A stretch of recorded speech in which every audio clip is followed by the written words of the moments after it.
Olá, ouvintes! Começa agora mais um episódio do Dicotomia.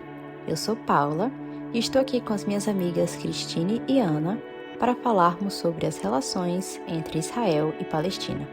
Vamos explorar as raízes históricas desse conflito, até os desenvolvimentos recentes e as tensões atuais após o ataque do Hamas a Israel em outubro de 2023. Discutiremos os impactos regionais e globais que advêm desse cenário turbulento e, claro, vamos analisar o posicionamento do Brasil nessa questão, explorando nossas políticas externas ao longo dos anos. O episódio de hoje conta com a colaboração do professor Arturo Hartmann, doutor em Relações Internacionais e membro do Centro de Estudos Árabes e Islâmicos da Universidade Federal de Sergipe, o CEAI. Fiquem conosco para uma discussão profunda e esclarecedora sobre um dos conflitos mais duradouros e significativos do nosso tempo. Vamos começar! Because China ist dramatisch. ¿Cómo se dice en inglés? Me siento orgulloso. Não existe dicotomia.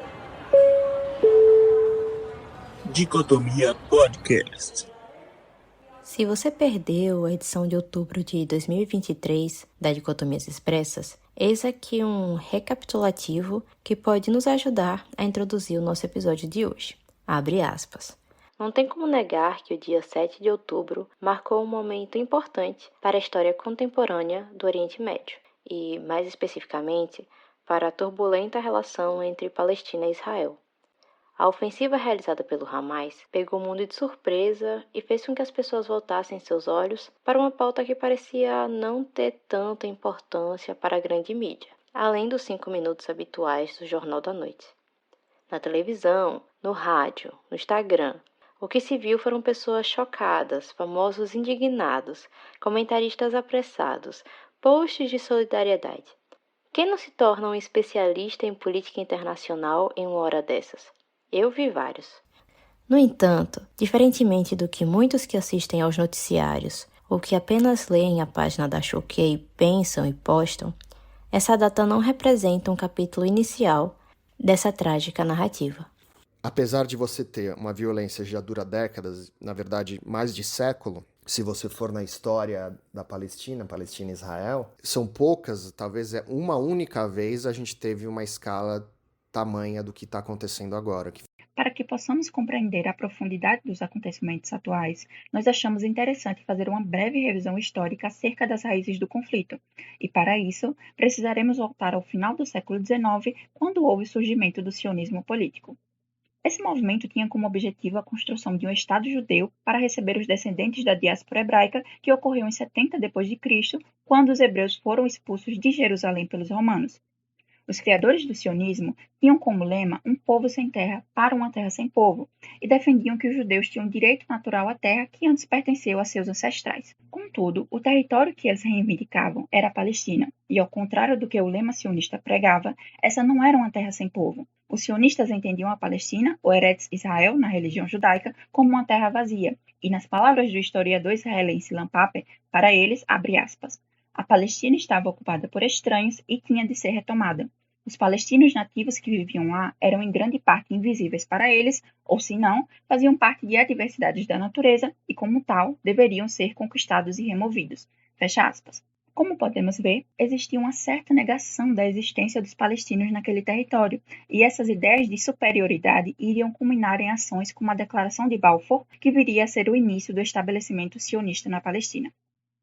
A Declaração de Balfour aconteceu em dezembro de 1917, durante a Primeira Guerra Mundial, cerca de 5 anos antes das tropas britânicas acabarem com o domínio do Império Otomano na região. Por meio da declaração, o mandato britânico, que durou de 1923 a 1948, buscou promover as bases para o estabelecimento de um lar nacional judaico, facilitando a imigração de judeus para a Palestina. É importante citar que a declaração expressava que ela não traria qualquer prejuízo às comunidades não judaicas presentes na região. Contudo, o que a potência europeia estava fazendo era entregar aos judeus um território que já era ocupado por palestinos, que naquela época representavam cerca de 90% da população. Para Eduard Said, a declaração se apresenta enquanto a base para todas as reivindicações sionistas, apresentando um caráter colonialista ao ser feita, abre aspas, por uma potência europeia, sobre um território não europeu, em completo desrespeito tanto à presença quanto aos desejos da maioria nativa que residia nesse território, e na forma de uma promessa desse mesmo território a um grupo estrangeiro, de modo que este poderia, de forma bastante literal, transformar esse território numa pátria para o povo judeu. Fecha aspas.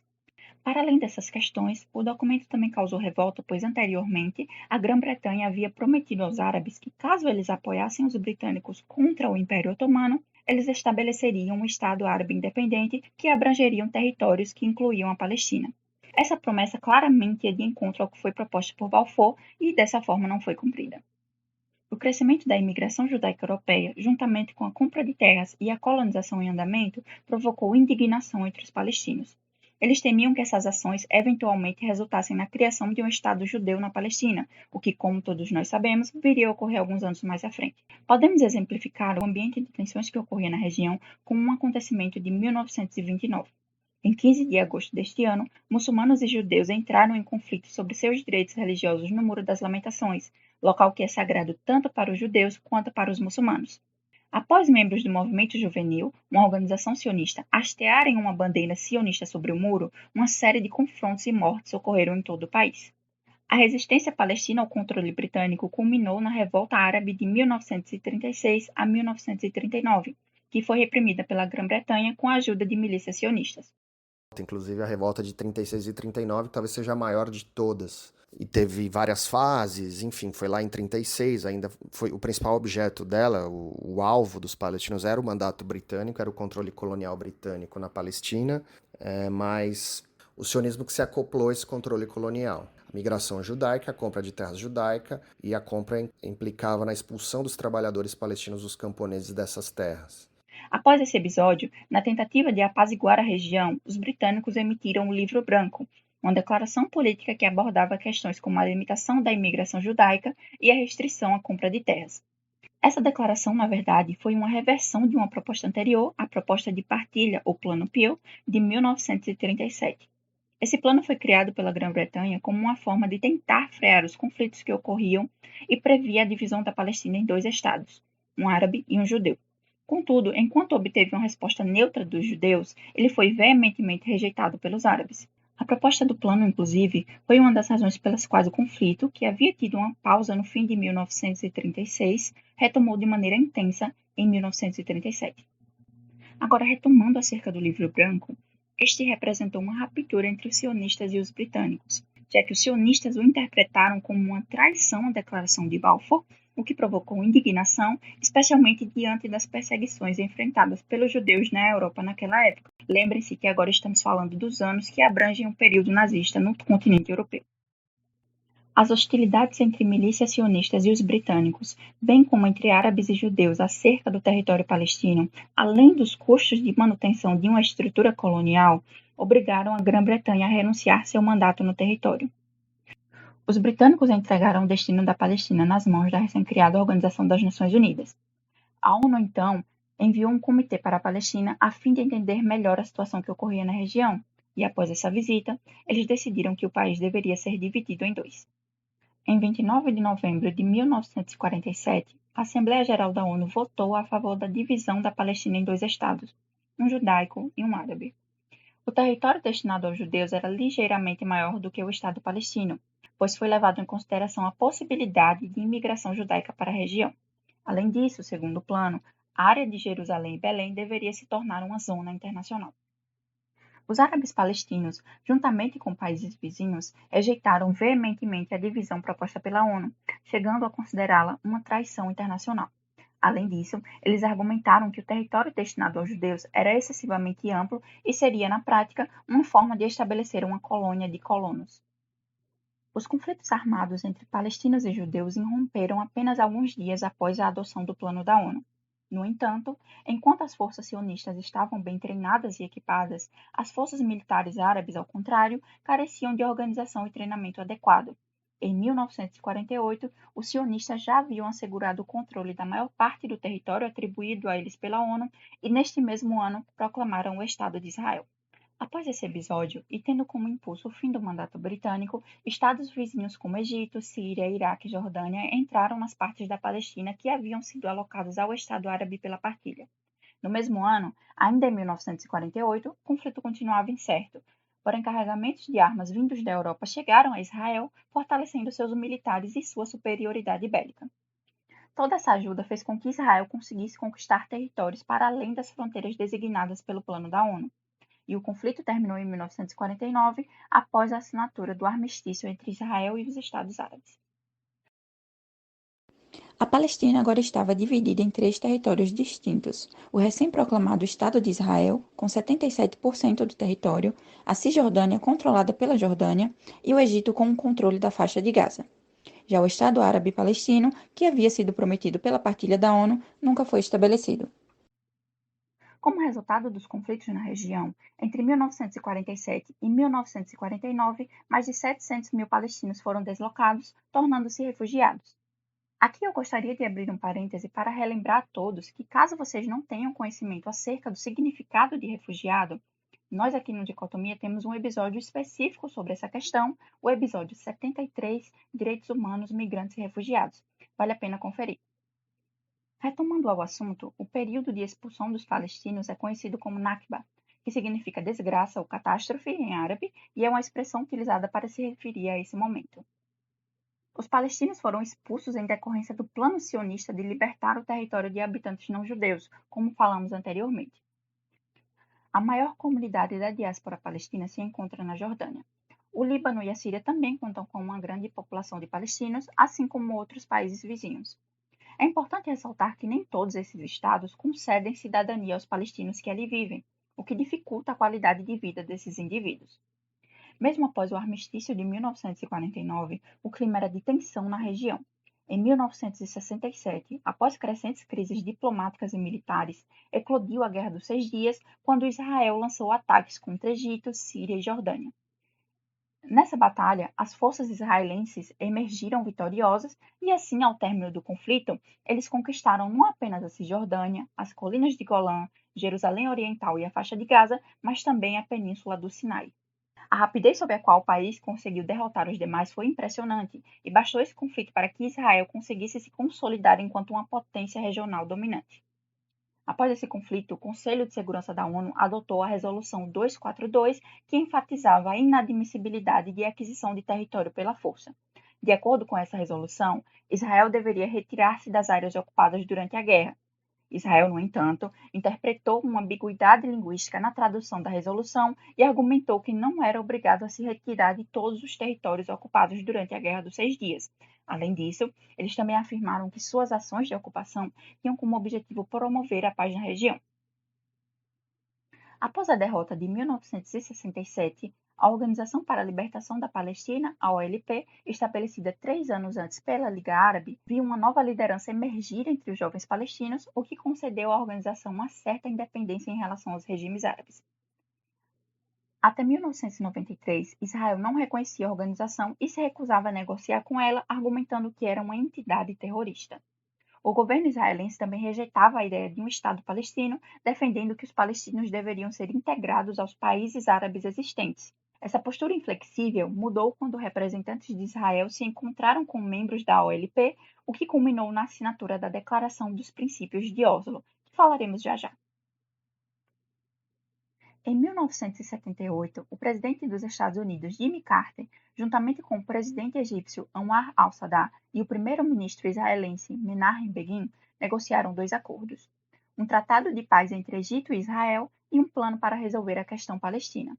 O segundo acordo propunha conceder autonomia aos palestinos na Cisjordânia e na faixa de Gaza, estabelecendo uma administração local por 5 anos, após os quais o status final dos territórios seria negociado. Não é preciso dizer que os palestinos e os Estados Árabes rejeitaram o conceito de autonomia, pois este não fornecia garantias de uma retirada completa de Israel das áreas capturadas em 1967. Além disso, podemos citar mais 2 pontos. A rejeição também veio pois não havia legitimidade do presidente egípcio em negociar a questão bilateralmente e pelo fato de que Israel minou as negociações ao continuar a confiscar terras palestinas e a construir novos assentamentos. Passando agora para a década de 80, em dezembro de 1987, a população palestina presente na Cisjordânia e em Gaza iniciou uma revolta contra a ocupação de Israel. Essa ação, conhecida também como Intifada, foi organizada pelas lideranças que se desenvolveram sob a ocupação e não tinha qualquer relação com a LP. A Intifada é um levante popular, é uma revolta. E o significado político dela, na verdade, a gente pode dizer que é um levante anticolonial, é como se configurou na Palestina. A Intifada mudou o foco da liderança política palestina da OLP, exigindo que a organização adotasse uma estratégia política definida para guiar a busca pela independência. Pesquisadores sustentam que durante a primeira Intifada foram introduzidas políticas de controle de trânsito, isso é importante, que viriam a ser conhecidas como checkpoints em toda a Palestina. Essas políticas abrangem o controle de tudo que entra, tudo que circula e tudo que sai do território. Também nesse período teve início o controle das construções de casas palestinas, incluindo ações de demolição delas, bem como o controle de água pelos israelenses. E aí a falta de progresso nas negociações da questão palestina e a deterioração das condições econômicas, dos direitos humanos, nas regiões da Cisjordânia e de Gaza, tornaram a situação exponencialmente mais complexa, com tensões sociais e religiosas profundas. Uma das chaves aqui para você ler, quando você mantém o controle colonial, e aí é uma chave do Fanon, é a violência do regime colonial e a contra-violência do nativo. Enquanto a violência do regime colonial existir, o nativo, na busca da sobrevivência, vai buscar diferentes formas de resistir, que pode sim se remeter ou recorrer à violência ou não. Você tem a violência, a resistência não violenta, a resistência pacífica, tem meios diplomáticos, tem meios de advocacy e tem a resistência violenta. A primeira Intifada, ela misturou muitas coisas em diferentes fases. Ela ficou conhecida como a Revolta das Pedras. Os palestinos pegavam pedras, principalmente os mais jovens, mas os mais velhos também, e jogavam nos soldados. Porque ali, basicamente, o que explodia era um descontentamento com o próprio controle israelense, que se dava de duas formas. Uma, através, vamos dizer, da cenoura e do porrete, né? Ou seja, de você prover e de você violentar. Mas o próprio prover era uma forma de violentar, né? De você tornar a população que você controla dependente de você economicamente e impedir que ele se desenvolva economicamente de forma autônoma. Então, os palestinos, em grande parte, eles eram empregados dentro de Israel. Eles ganhavam salários menores, eles não tinham direitos trabalhistas, mas eles trabalhavam dentro de Israel. E aí era um equilíbrio delicado, porque você mantinha esses empregos e essa economia acoplada, que inclusive isso é ilegal, viu? Pela lei de ocupação, você não pode atrelar ou fazer a economia ocupada dependente da ocupante. Mas Israel fez isso desde a década de 70, 80. E aí o outro lado era a violência, né? Era o porrete, era a violência que foi se acirrando no fim da década de 60, 70 e 80. Inclusive tinha um plano chamado Punhos de Ferro, que era o aumento da violência, era fechar jornais, cercar escolas, né? Universidades, prender ativistas, etc, etc. Então, o cenário, quando essas duas coisas se juntam, você tenta manter esse equilíbrio de um controle sobre um território, uma população. Em 85 e 86 você tem um recesso econômico em Israel que, obviamente, atinge os palestinos também. Você tem uma decadência econômica, mas você também já tinha uma acumulação da frustração sobre a própria violência israelense, principalmente no fim da década de 70 para a década de 80. Então você teve 10 anos ali onde o exército israelense aumenta a voltagem da violência contra atores políticos dentro dos territórios, e a economia em si, ela provia menos e causava mais frustração do que qualquer coisa. Quer dizer, esses são alguns dos fatores que explicam a intifada. Só que aqui você necessita de uma coesão social, você necessitou de uma coesão social que vai esgarçando, mas ela existe inclusive para toda a sociedade voltada para um esforço, que não pode se chamar militar exatamente, porque nem tudo é militar ali, mas é um esforço de um levante anticolonial, que é desde você acertar o relógio numa hora diferente do teu ocupante, a não comprar leite ou não comprar alimentos, e até você entrar em confrontos, nem que fossem com pedras, contra o exército da força ocupante. Ataques contra alvos israelenses por parte do Hamas, o movimento de resistência islâmica, que tanto ouvimos falar sobre hoje em dia, e também por parte da Jihad Islâmica, aumentaram ainda mais as tensões. Tem os grupos que vão se formando, apesar de você ter um comando unificado, mas você vai ter diferentes forças ou diferentes visões, né? Apesar que, se a gente pensar no que foi a primeira intifada, ela teve muito sucesso. Ela inclusive, é um dos fatores que leva ao processo de Oslo. Então, isso foi uma conquista política. Obviamente, no longo prazo, desgastou a sociedade e teve consequências posteriores na década de 90. Ironicamente, as autoridades israelenses inicialmente apoiaram o crescimento de organizações islâmicas como uma tática para dividir os palestinos nos territórios ocupados. No entanto, com o aumento da popularidade dessas organizações, elas se tornaram um desafio considerável para Israel. Ainda sobre a primeira intifada, é importante notar que o Hamas surgiu justamente durante ela, em 87. Antes do Hamas, no entanto, desde o início dessa nossa trajetória, lá na década de 20, vinha se desenvolvendo a Irmandade Muçulmana, que se conecta com os exércitos de ocupação nos anos 70. Como movimento, a Irmandade se coloca em defesa da Sharia, a lei islâmica. Esse cenário de incertezas e ameaças que a gente vem falando sobre na década de 80, junto com a pressão do ZEWA no pós-Guerra Fria, levaram o governo israelense a finalmente negociar com a OLP. E aí essas negociações geraram o que a gente chama de Acordo de Oslo, ou Declaração de Princípios Israel-OLP, que citamos anteriormente. A declaração tinha como base o reconhecimento mútuo de Israel e da OLP. Estabelecia a retirada de Israel da faixa de Gaza e de Jericó e de outras áreas da Cisjordânia em um período de 5 anos. Outras questões, como o problema dos refugiados e o status de Jerusalém, foram deixados para discussão durante as negociações do status final. E aí vocês podem estar se perguntando, por que a OLP aceitou um acordo considerado fraco e que deixava de lado tantas questões importantes? Bom, isso foi mais uma estratégia da parte deles devido à falta de apoio diplomático que tinham na região e aí, consequentemente, uma fraqueza. Os acordos estabeleceram um processo de negociação sem definir o resultado final. E, além disso, os palestinos precisavam cumprir suas promessas desde o início, enquanto os israelenses só iam abordar esses compromissos na etapa final das negociações. Um importante resultado desses acordos foi o surgimento da Autoridade Nacional Palestina, a ANP, que até os dias de hoje continua a ser representante da Palestina na comunidade internacional. Em 2000, de novo, o presidente dos Estados Unidos, dessa época, o presidente Clinton, tentou mediar o conflito na região.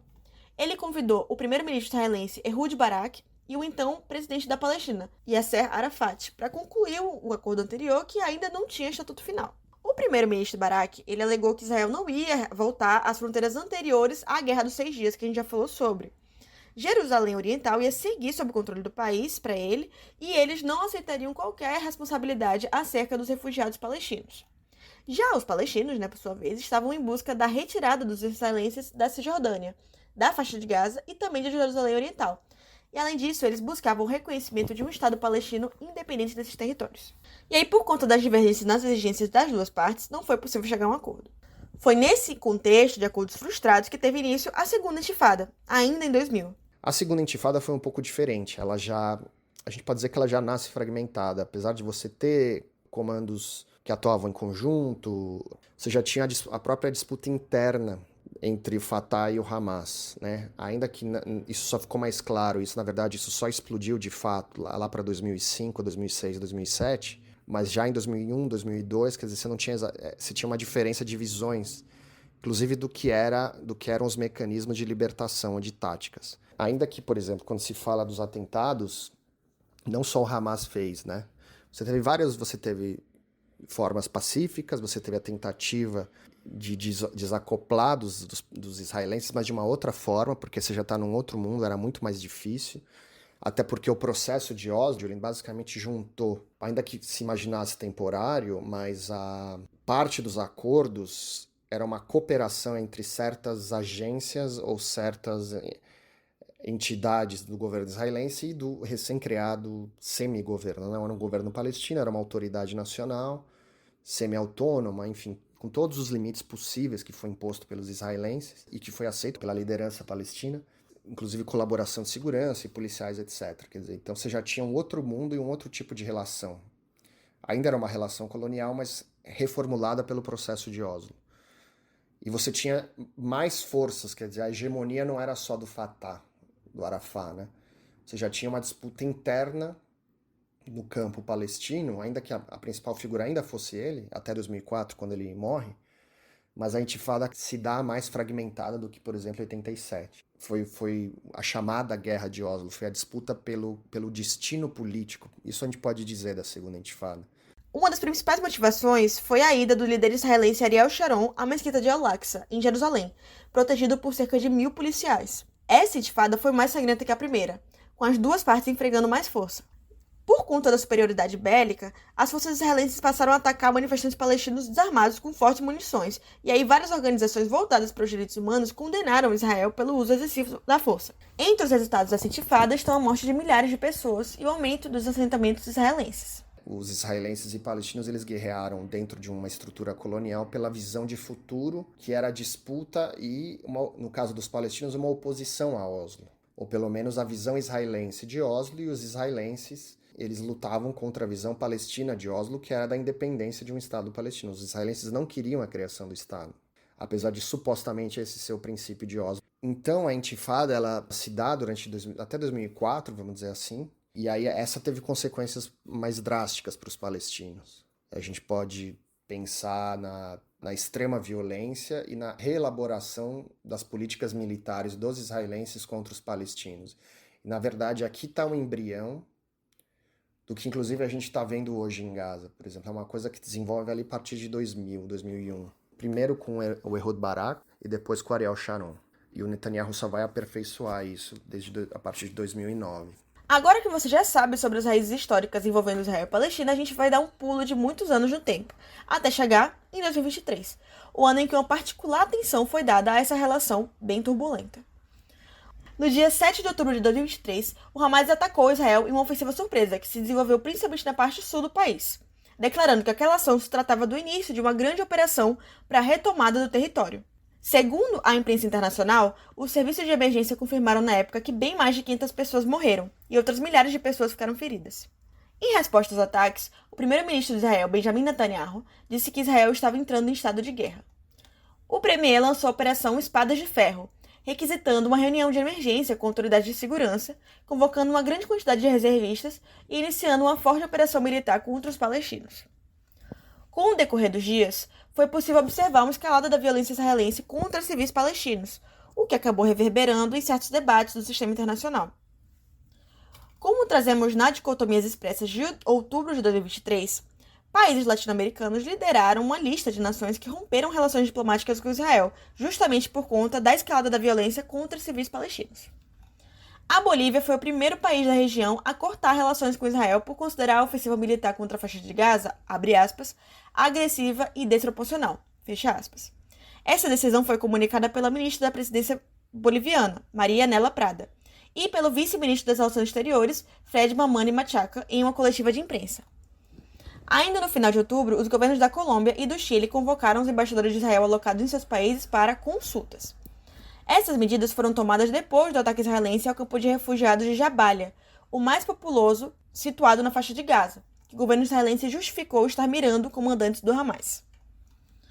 O presidente do Chile, Gabriel Boric, em publicação na rede social X, afirmou que o Chile condena veementemente e observa com grande preocupação que suas operações militares, que nesse momento implica a punição coletiva contra a população civil palestina em Gaza, não respeitam as normas fundamentais do direito internacional, como demonstram as mais de 8 mil vítimas civis, principalmente mulheres e crianças.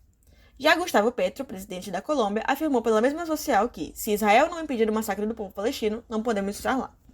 É importante ressaltar que, mais recentemente, Gustavo Petro anunciou, em maio de 2024, que a Colômbia estaria rompendo as relações diplomáticas com Israel. Obviamente, não só os líderes latino-americanos comentaram sobre esse conflito. Depois do ataque do Hamas, o presidente dos Estados Unidos, Joe Biden, lançou um comunicado anunciando que o país norte-americano apoiava e estava com Israel e que não há justificativa para o terrorismo. Além disso, o mandatário estadunidense enfatizou que o Hamas estaria usando os palestinos e civis como escudos humanos. Em seguida, o primeiro-ministro de Israel, Netanyahu, agradeceu pelo apoio sem ressalvas dos Estados Unidos. Ele relatou a conversa com Biden em publicação nas redes sociais, onde explicou que disse a Biden que o Hamas seria pior que o Estado Islâmico e que eles deveriam ser tratados dessa forma. Falando, por exemplo, especificamente da ação da África do Sul, que entrou com uma ação contra Israel por crime de genocídio. A África do Sul simplesmente usou mecanismos que já existem pelo menos há 15, 20 anos. Né? A Corte Internacional de Justiça, o Estatuto de Roma, que os palestinos inclusive retificaram, eles permitem que qualquer Estado membro, na percepção de que há um crime ocorrendo, como fez a África do Sul, não, há um crime de genocídio na Palestina, e eu entro com uma ação contra o perpetrador, contra o alegado, que eu vou dizer que é o criminoso, no caso Israel. Então, eu acho que a mudança uma das interpretações que você pode ter é a escalada do genocídio, mas talvez um novo cenário global, de fato. Que a África do Sul teve a vontade política e não teve medo de restrições, por exemplo, dos Estados Unidos, de sofrer retaliações por isso. O G7 é uma outra instância onde esses países se organizam, e ali sim está o cerne das principais potências. E aí, no caso, você teve votações, seguidas votações, e o quadro foi mudando, né? De cessar fogo, não exatamente de incriminar Israel, mas de sancionar Israel. Porque a partir do momento que o G7, principalmente, ele institui um cessar-fogo, ele é obrigatório em termos, Israel pode aceitar ou não. Agora, se o Conselho de Segurança aprovar e Israel não cumprir, está aberta uma porta para você sancionar Israel e punir Israel, desde sanções econômicas até intervenção militar. Como podemos perceber, as turbulências entre Israel e Palestina apresentam um denso passado histórico que ressoam até hoje. Isso faz também com que os impactos do conflito não se restringam apenas aos dois países. Por exemplo, após outubro de 2023, muito se discutiu sobre a escalada da violência na região. O aumento das tensões entre Israel e Palestina também reverberaram nas relações de Israel com outros países do Oriente Médio, como é o caso do Líbano e do Irã. Como mostra a matéria produzida pela rede de notícias Al Jazeera, à medida que Israel continua sua guerra em Gaza, cerca de 2 horas ao norte, o país também tem lutado uma guerra paralela ao longo da fronteira com o Líbano, que ameaça um conflito regional mais amplo. Desde 8 de outubro de 2023, quando o Hezbollah do Líbano lançou ataques contra Israel, apontando serem em solidariedade ao povo palestino, Israel atacou o grupo quase 4.000 vezes ao longo da fronteira de 120 quilômetros. É importante destacar que o Hezbollah foi formado em 1982 para combater a invasão e ocupação de Israel no sul do Líbano. O chefe do Hezbollah parou de declarar uma guerra total contra Israel, mas disse que suas forças não têm medo de se envolver em uma. O Hezbollah disse que suas operações militares contra Israel continuarão até que o ataque israelense a Gaza pare. Em resposta, líderes israelenses prometeram remover o Hezbollah do sul do Líbano, mesmo que seja pela força. Já em abril de 2024, o Irã realizou pela primeira vez na sua história um ataque contra Israel diretamente a partir do seu território. Como mostrado pela rede de TV BBC, para os iranianos, o ato foi considerado importante para que a Guarda Revolucionária da República Islâmica do Irã mantivesse a sua credibilidade junto dos seus aliados na região e seus simpatizantes internos. O seu objetivo era demonstrar a disposição do Irã para o confronto e a capacidade dos seus mísseis e drones. Para além desse escopo regional, que já é complexo, o conflito tem reverberações globais importantes. Já citamos aqui o envolvimento das nações como os Estados Unidos com essas tensões, e percebemos que não é uma relação nova. Um dado trazido pela CNN em 2023, após o ocorrido de 7 de outubro, aponta que o país destinou aproximadamente 260 bilhões de dólares a Israel desde a Segunda Guerra Mundial. Só no mês passado, com a aprovação de um novo pacote, houve o compromisso do envio de mais de 26 bilhões de dólares. Mas esse apoio não se traduz só em suporte financeiro. O apoio político a Israel também é um fator. Esses laços têm sido especialmente estreitados desde o governo Trump, incluindo também o atual. A gestão de Joe Biden afirma ter um, abre aspas, compromisso inabalável com a segurança de Israel, fecha aspas. Na prática, isso se traduz na concessão de recursos como caças e jatos, no monitoramento e na interceptação de ataques a Israel. E em declarações diversas, que não costumam mencionar, e muito menos condenar, as ofensivas israelenses recentes ou ao longo dos anos. Ainda pensando na arena internacional, é importante falarmos um pouco mais sobre a ONU. Para a gente tentar ler a perspectiva de mudança desse novo cenário do que está acontecendo a respeito de Gaza, a primeira sugestão que eu faço é não ler a ONU como um agente ou como um ator internacional, porque ele não é. É mais apropriado e talvez mais eficaz ler a ONU como um campo em disputa. E, inclusive, considerando a desigualdade de poder entre os seus membros. Todos os membros da ONU, eles não são iguais. Pela nossa breve trajetória histórica, já deu para perceber que a organização tem um papel decisivo em muitos momentos e tensões entre Israel e Palestina, desde aquelas decisões político-territoriais da década de 40. A ONU, ela surge ali no contexto do pós-Segunda Guerra Mundial, quando você tinha uma mudança de uma passagem de bastão entre o colonialismo britânico, o franco-britânico, britânico e francês, para uma nova disputa, uma nova configuração, onde aí você ia ter uma disputa, na verdade, do mundo entre os Estados Unidos e a União Soviética. E a ONU carrega alguns ditames de uma democracia liberal, dos direitos humanos, que às vezes se complementam e às vezes entram em contradição mesmo. E então eu diria, nessa explicação breve, esse campo, e aí você vai ter vários fóruns dentro da ONU e agências. Na Palestina, por exemplo, então, dito isso, aí você vai ter as agências com funcionários oficiais que vão trabalhar em campo da ONU, por exemplo. No caso da Palestina, você tem a UNRWA, que é a agência da ONU dedicada exclusivamente para os refugiados palestinos, mas não no caráter político e no caráter de assistência social, vamos dizer assim, ou de prover socialmente, né? Relief Works, literalmente na sigla. Eles trabalham, eles tentam prover clínicas e escolas muitas vezes em consonância com autoridades locais, em Gaza, na Cisjordânia.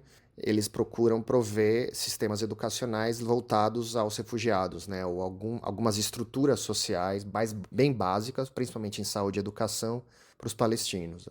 Você tem o Escritório de Assuntos Humanitários, né? Numa tradução meio rápida aqui. E aí o trabalho deles é fazer reports, fazer relatórios sobre o checkpoint, sobre abusos humanitários, sobre violações do exército israelense, do governo israelense, em termos de assentamentos, etc, etc. Mas eles não têm poder de ação, eles reportam, ou eles atuam, como o caso da UNRWA, ou eles reportam. Mas isso existe há décadas, né? Então isso não há mudança, isso existe, inclusive é uma coisa contraditória para os palestinos, porque, por um lado, eles precisam desses serviços, seja de ajuda, assistência social ou de prover socialmente, estruturas sociais ou de observação internacional para evitar abusos. Eles precisam desses serviços, mas esses serviços acabam, na verdade, sustentando a ocupação e a violência israelense. Ele cria um equilíbrio em que, na verdade, você não tem uma ação política para acabar com essa violência, mas ela se mantém dentro dessas estruturas. Um dos últimos ocorridos que nos chamou a atenção foi no dia 25 de março, quando o Conselho de Segurança da ONU se reuniu para decidir sobre uma resolução de cessar-fogo em Gaza. Na ocasião, foi aprovado um cessar-fogo imediato e temporário, coincidindo com a época do Ramadã, um período sagrado para a religião islâmica. Vale notar que 14 membros votaram a favor, enquanto os Estados Unidos escolheram a abstenção. Desde então, as negociações no âmbito da ONU têm continuado complexas, apesar do cessar-fogo e da libertação de pessoas que estavam detidas ser um ponto de encontro entre muitos dos envolvidos. Um projeto de acordo que é apoiado pelo Hamas propõe que haja inicialmente a, abre aspas, interrupção temporária das operações militares entre as duas partes, fecha aspas, seguida de, abre aspas, uma interrupção permanente das operações militares e hostis, fecha aspas. Israel, por sua vez, é contra a suspensão permanente das operações, mantendo essa postura nos pronunciamentos oficiais. Eu acho que, na verdade, o que está de fundo, e aí, de fato, e aí é o grande dilema do sistema internacional, é o quão inefetivo, por exemplo, né, no limite, usando o exemplo de Gaza, mas isso poderia ser aplicado a outros lugares, o quão de mãos amarradas ou inefetivo é o sistema da ONU para, por exemplo, interromper um genocídio. Mas a explicação não está no ator, ONU, porque ela não é um ator, mas na correlação de forças de poder em disputa dentro do sistema. Obviamente não só na ONU, mas no sistema internacional como um todo, né? A ONU é um desses campos onde as regras existem e você disputa as regras, né? Aqui, o que a gente chama, né? E aí alguém vai ler como uma hipocrisia. Mas cada um vai puxar a regra para onde quer a partir do seu interesse. Os Estados Unidos têm o interesse de defender Israel. Então isso cria limitações do que é possível fazer lá dentro. Agora, mesmo assim, e aí os palestinos fizeram essa leitura, eles vão ler o que a África do Sul fez como uma conquista, ainda que você ainda não tenha efeitos práticos do que ela fez. Também você tem aí pela ICC, né, a Corte Criminal Internacional, que aí é uma outra corte, o procurador ele indicou que ele faria um pedido de prisão de autoridades israelenses. Mas isso também necessita primeiro que ele faça isso, que a corte faça essa injunção, e depois que os países signatários, no caso de uma dessas autoridades, por exemplo, Netanyahu, viajar para um país, que ele seja preso ou não. Aí é a vontade política de cada país. Sabemos, então, que essas tensões são de uma longa trajetória e que elas têm impactos locais, regionais e internacionais diversos. Esse alcance também chega ao Brasil, que há décadas vem se posicionando. Lá atrás, ainda em 1947, quando o então chanceler Oswaldo Aranha presidiu uma sessão na Assembleia Geral da ONU discutindo a questão da criação dos 2 estados. O plano de partilha foi defendido por Aranha, e vale lembrar do contexto nacional da época, do governo Dutra e de um alinhamento forte com os posicionamentos dos Estados Unidos. E seguindo a linha da nossa retrospectiva, o Brasil também teve uma certa participação na Guerra dos 6 Dias. Naquele momento, em 1967, passávamos internamente não só pela ditadura militar, mas por um período na política externa que implicou em posicionamentos chamados de, abre aspas, pragmáticos, por autores como Servo e Bueno. Na prática, uma distância estratégica da questão. Em 1973, Egito e Síria articularam uma ofensiva no território israelense, reivindicando os territórios de Golã, Sinai e Cisjordânia, perdidos para Israel na Guerra dos 6 Dias. A questão palestina foi trazida à tona naquele momento e o ocorrido ficou conhecido como Guerra do Yom Kippur. As áreas e decisões envolvidas tinham forte ligação com o petróleo e a sua comercialização, o que influenciou bastante o posicionamento do Brasil, que passa a se aproximar dos países árabes. Saltando no tempo para 2014, temos outro exemplo de envolvimento brasileiro no conflito. Na ocasião, após uma escalada nas tensões, o Brasil convocou seu embaixador em Tel Aviv para uma consulta, criticando, abre aspas, o uso desproporcional da força por Israel na faixa de Gaza. Fecha aspas. Em resposta, o governo de Israel afirmou que a decisão brasileira não contribuiu para encorajar a calma e a estabilidade na região e chamou o país de anão diplomático por causa do gesto. Por outro lado, já em 2019, uma outra questão retornou como pauta de debate: a localização da Embaixada do Brasil em Israel. Vale notar que a escolha de local para a embaixada é uma decisão de grande importância que parte de princípios políticos e estratégicos. O governo da época, de Jair Bolsonaro, sinalizou o desejo de transferir a Embaixada do Brasil em Israel, de Tel Aviv para Jerusalém, um território delicado em termos da disputa que explicamos aqui. Ela continua até hoje, no entanto, em Tel Aviv, não teve mudança. Já de uns tempos para cá, com a escalada das tensões desde o ano passado, tivemos uma série de posicionamentos que valem ser lembrados. Em outubro do ano passado, após os ataques do dia 7, foi conduzida uma das primeiras reuniões de Itamaraty para discutir não só o conflito em si, mas também a situação dos brasileiros na região e formas de articular sua segurança e bem-estar. O posicionamento do governo atual foi de condenar os ataques e foi trazida à tona a resolução de 2 estados. Em fevereiro de 2014, ocorreu a 37ª Cúpula da União Africana, na Etiópia. Na ocasião, o presidente Lula utilizou os termos genocídio e chacina para descrever a atuação de Israel na faixa de Gaza. Em seguida, comparou a ação israelense ao extermínio de milhões de judeus pelos nazistas no século XX. O Ministério das Relações Exteriores também tem feito seus posicionamentos. Em março desse ano, o ministro Mauro Vieira compareceu à audiência da Comissão das Relações Exteriores do Senado e declarou que, abre aspas, o Brasil se orgulha de sua posição histórica sobre o conflito israelo-palestino, que respeita o direito internacional, as resoluções do Conselho de Segurança e da Assembleia Geral das Nações Unidas, fecha aspas. E que, abrindo aspas novamente, também valorizamos nossa disposição para apoiar e tentar encontrar um caminho de paz naquela região, que é tão importante e relevante para os brasileiros. Fecha aspas. Vieira falou ainda sobre condenar os ataques feitos no dia 7 e sobre a defesa da população da área, porém firmou a posição do MRE também sobre a atuação de Israel. O ministro afirmou que a cada dia que passa, no entanto, resta claro que a reação de Israel tem sido extremamente desproporcional ao ataque sofrido e não tem como alvo somente aqueles responsáveis pelo ataque, mas todo o povo palestino. E assim chegamos ao fim de mais um episódio do Dicotomia Podcast. Agradecemos a Arturo pelas contribuições muito enriquecedoras tanto na gravação quanto no roteiro do episódio, e a você, que escutou até aqui. Não esqueça de seguir a gente nas redes sociais, @dicotomia_cast, e de acompanhar até o próximo lançamento.